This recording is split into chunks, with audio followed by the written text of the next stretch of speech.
Talent Week. It's a 5-day knowledge festival for young innovators and students.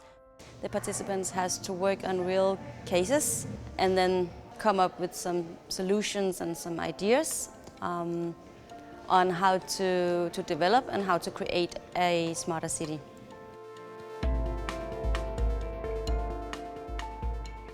We're doing a laboratory called Sensing a City. We've invited in people with very different backgrounds to work together to actually develop visualizations of data that's here in the dome.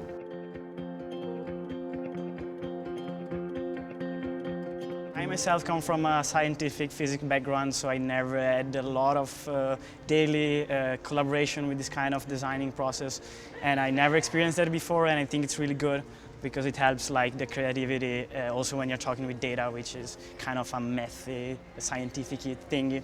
So it was a very, very good experience for now. I think it's going to be even better when we get to the real deal.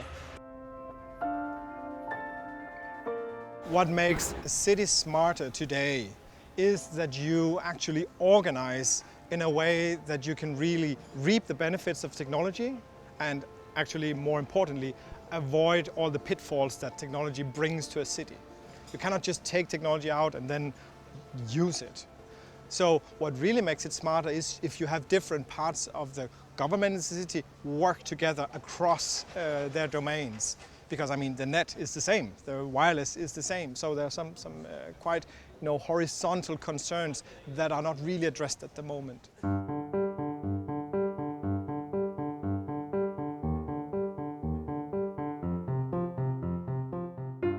Hacking the City is about trying to get to know a street and a place in the urban space and try to actually make some initiatives that can be tested, that are more concrete, trying to bring this smart city buzzword down to earth.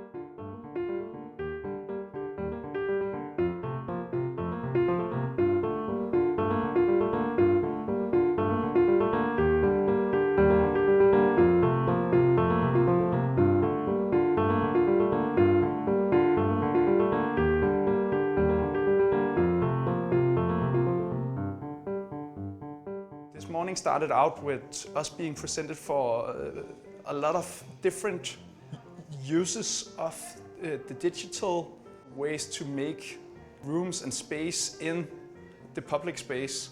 And it started out being very theoretical and ended up being very practical.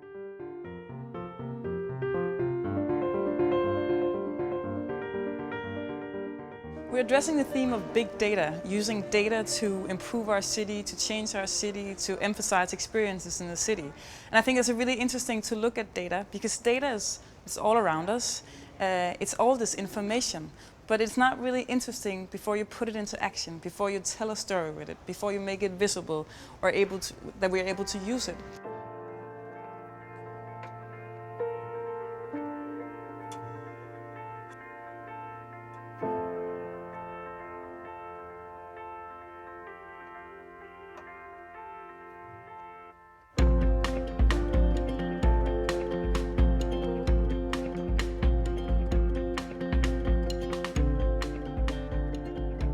Right now we're trying to sort of stitch it all together. So we have programmed this Arduino. None of us are really that good at soldering, so I think we might have to redo some of that. And then we have to figure out if we have time for all that we planned or if it's going to be a bit more scaled down.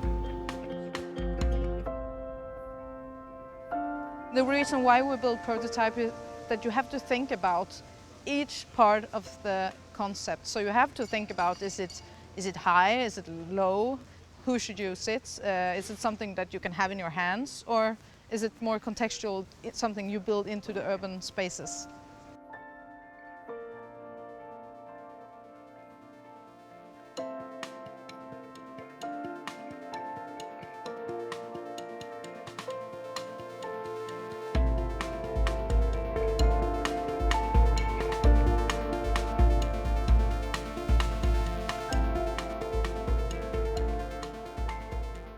Yesterday they built the prototype, so now they are actually putting the prototype into context. And that's of course to to communicate their project to other than themselves. At the moment we're focusing really on having to sort of strengthen the concept, and then we have to do some sort of animation movie. So at the moment it's quite hectic and such, because we're all in really deep water.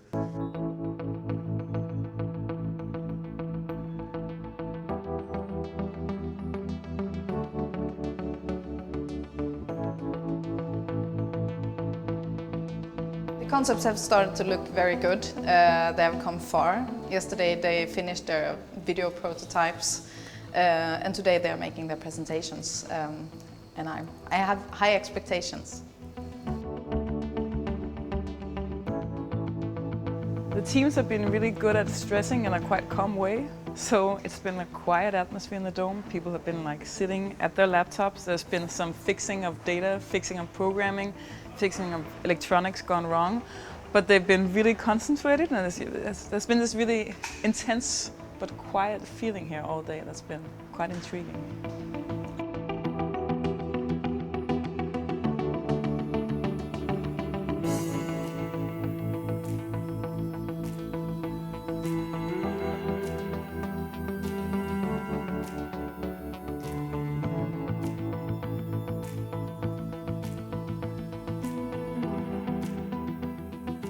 It's been a pretty amazing experience. First of all, behind it all is design or design thinking, which is the process that they've been going through as teams. And it's clear that it's been guiding them in getting new ideas, being more creative, and also converging on some really cool prototypes and solutions. Secondly, it's clearly been a very multidisciplinary set of team. It's everyone from architects to designers to data scientists to artists, and it's been very international as well. So you can see that there's a lot of creative potential in both the process but also in the kind of group we put together. They faced a really tough challenge. It was really multidisciplinary teams coming together and then trying to sort of take this weird data and make it a human experience, right, and make it interesting. So I think they did a really good job.